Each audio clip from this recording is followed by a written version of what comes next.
National Herald কেলেংকাৰীৰ বিৰুদ্ধে ভাৰতীয় জনতা যুৱ মৰ্চা বৰপেটা জিলাৰ প্ৰতিবাদ।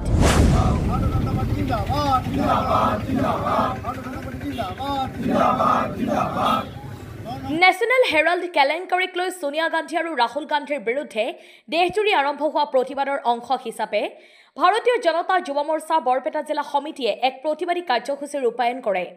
বৰপেটা জিলা বিজেপি কাৰ্যালয়ৰ সন্মুখত অনুষ্ঠিত এই প্ৰতিবাদী কাৰ্যসূচীত উপস্থিত থাকে যুৱ মৰ্চাৰ বৰপেটা জিলা সমিতিৰ সভাপতি, বিভিন্ন মণ্ডল সভাপতি আৰু স্থানীয় কৰ্মীসকল। এই প্ৰতিবাদী কাৰ্যসূচীত প্ৰতিবাদকাৰীসকলে সোনিয়া গান্ধী আৰু ৰাহুল গান্ধীৰ বিৰুদ্ধে বিভিন্ন শ্লোগান দি প্ৰতিবাদ সাব্যস্ত কৰে। প্ৰতিবাদকাৰীসকলে নেশ্যনেল হেৰাল্ড কেলেংকাৰীৰ জড়িত সকলোকে আইনীভাৱে দৃষ্টান্তমূলক শাস্তিৰ দাবী জনায়। বৰপেটাৰ পৰা ৰাজু কুমাৰ দাসৰ ৰিপৰ্ট, পি সংবাদ। এই কাৰ্যসূচী যেটো আপোনালোক সকলোৱে জানে এইকেইদিন চলি আছে নেশ্যনেল হেৰাল্ড আৰু গোটেই ভাৰতবৰ্ষতে ভাৰতীয় জনতা যুৱ মৰ্চাৰ নেতৃত্বত নেশ্যনেল হেৰাল্ডৰ ওপৰত প্ৰতিবাদ হৈছে, কোনোবা জিলাত অনশন হৈছে। এই যি কংগ্ৰেছৰ ৰাহুল গান্ধী আৰু সোনিয়া গান্ধীয়ে তেখেতসকলে 50 লাখ বিনিয়োগ কৰি তেখেতসকলে 2000 কোটি টকাৰ কেলেংকাৰী কৰিছে। আপোনাক সকলোৱে জানে 1937 চনত 500 সেনানীয়ে লগ হৈ এটা সংস্থা এটা গঠন কৰিছিল, তাৰ নাম এজেএলক আপোনাৰ 2010 চনত যেতিয়া ৰাহুল গান্ধীয়ে তাৰ নেতৃত্ব লৈ তাক য়ং ইণ্ডিয়ালৈকে ৰূপান্তৰিত কৰিলে এজেএলক। আৰু এজেএলৰ সম্পত্তি আছিল টোটেল 2000। ইয়াত কোনো ৰাজহুৱা সম্পত্তি আছিল, ইয়াত কোনো ব্যক্তিগত সম্পত্তি নাছিল। কিন্তু সেই তেওঁলোকে 50 লাখ টকা তেখেতসকলে বিনিয়োগ কৰি 2000 কোটি টকা তেখেতসকলে কেলেংকাৰী কৰিছে।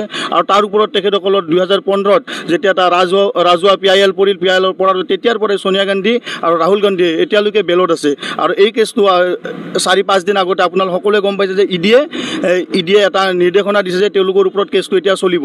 তাৰ প্ৰতিবাদত পৰহি আৰু চতুৰ্থ দিনা তেখেতসকলে কংগ্ৰেছে কি কৰিছে, আমাৰ বিজেপিৰ ওপৰত ইডিক আমি অপপ্ৰয়োগ কৰা বুলি তেখেতসকলে আমাৰ ওপৰত এটা প্ৰচাৰ চলাই আছে, আমি দুৰপয়োগ কোৱা বুলি। কিন্তু তেখেতসকলে দুৰ্নীতি কৰিছে আৰু দুৰ্নীতি কৰাৰ কাৰণেহে ইডি কৰিছে।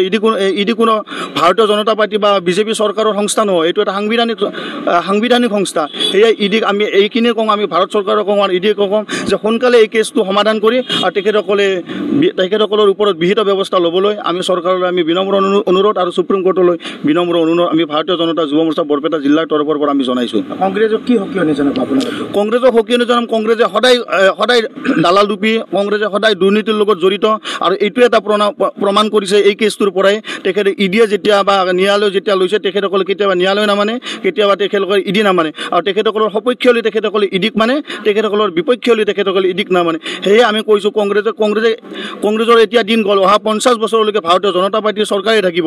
সেইকাৰণে তেখেতসকলক ৰাইজে আৰু দুৰ্নীতি কৰাৰ কাৰণে কেতিয়াও চান্স নিদিয়ে।